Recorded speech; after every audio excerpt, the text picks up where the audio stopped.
Assalamualaikum warahmatullahi wabarakatuh. Perkenalkan, nama saya M. Tafkur Rahman dari kelas 12 IPA 1. Di sini saya akan menjelaskan tentang pengaruh positif, negatif, serta sikap selektif terhadap perkembangan ilmu pengetahuan dan teknologi di berbagai bidang, mulai dari politik, ekonomi, sosial budaya, hukum, pertahanan dan keamanan negara, informasi dan komunikasi, teknologi transportasi, teknologi pertanian, dan teknologi kesehatan. Sebelumnya, saya akan menjelaskan apa itu iptek. Iptek adalah ilmu pengetahuan dan teknologi. Dengan adanya perkembangan iptek, maka akan kita dapatkan yang pertama keuntungan, yang kedua kerugian. Di sini, saya akan menerangkan satu persatu apa saja keuntungan dan kerugian dari perkembangan ilmu pengetahuan dan teknologi.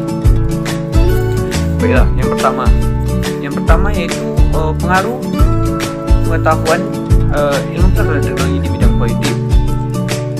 Yang pertama, mudahnya informasi berkaitan dengan pemerintahan sampai ke masyarakat. Masyarakat menjadi lebih mudah menyalurkan aspirasinya. Yang ketiga, masyarakat lebih berani menuntut penyelenggaraan pemerintahan.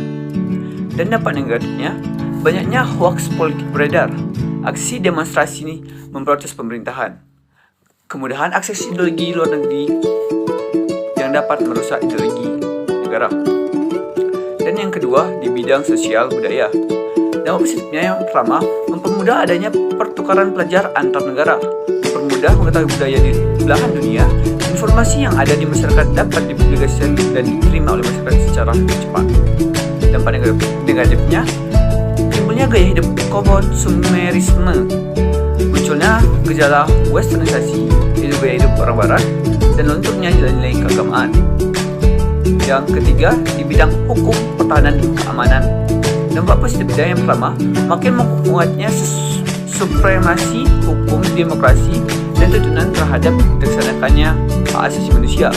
Yang kedua, makin menguatnya tuntutan terhadap tugas-tugas penegak hukum yang lebih profesional, transparan, dan dapat dipertanggungjawabkan. Yang ketiga, menguatnya supremasi sipil dengan mendudukan tentara dan polisi sebatas penjaga keamanan, kedaulatan, dan ketertiban negara.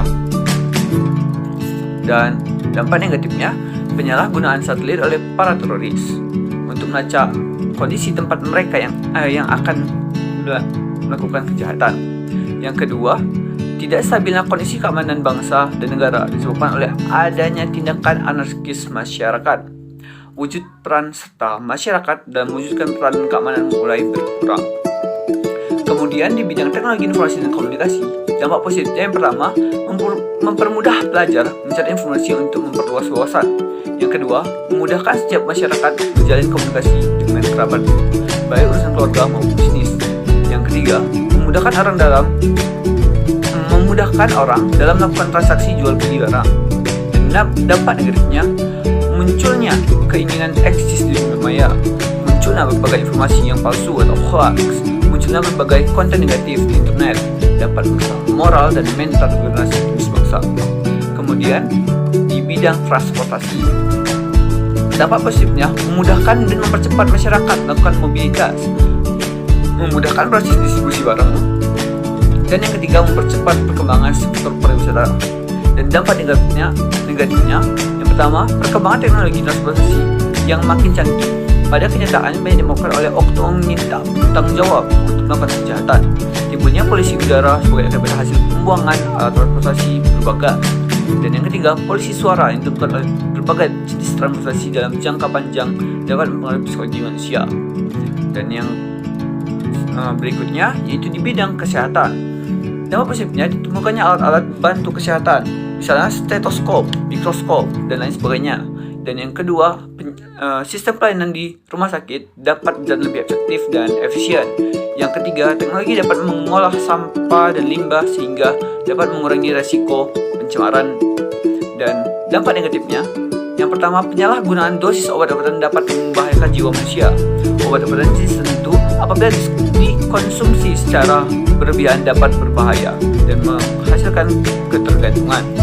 Dan yang ketiga, mengkonsumsi obat antibiotik secara berlebihan membuat kekebalan terhadap antibiotik jenis tertentu.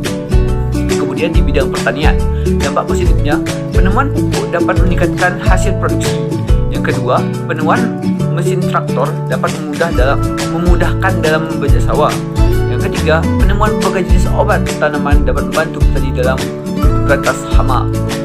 Sedangkan dampak negatifnya, pemakaian pestisida mengganggu ekosistem sawah dan mengurangi kesuburan tanah.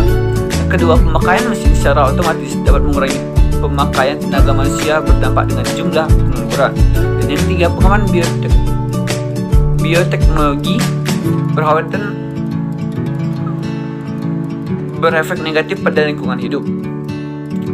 Dan yang berikutnya yaitu sifat selektif, maksudnya ilmu pengetahuan dan teknologi ke Indonesia.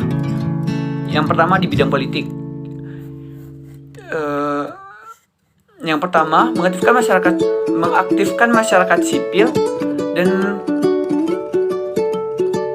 arena politik. Yang kedua, mengembangkan demokratisasi dalam segala bidang. Yang ketiga, memperkuat kepercayaan rakyat dengan cara menegakkan pemerintahan yang bersih dan berwibawa. Yang kedua, di bidang ekonomi, sikap selektifnya. Yang pertama, pertanian dijadikan prioritas utama karena mayoritas penduduk Indonesia bermata pencarian sebagai petani. Yang kedua, industri-industri haruslah menggunakan bahan baku dari dalam negeri sehingga tidak bergantung impor dari luar negeri. Yang ketiga, sistem ekonomi dikembangkan untuk memperkuat produksi domestik untuk pasar dalam negeri sehingga memperkuat perekonomian rakyat.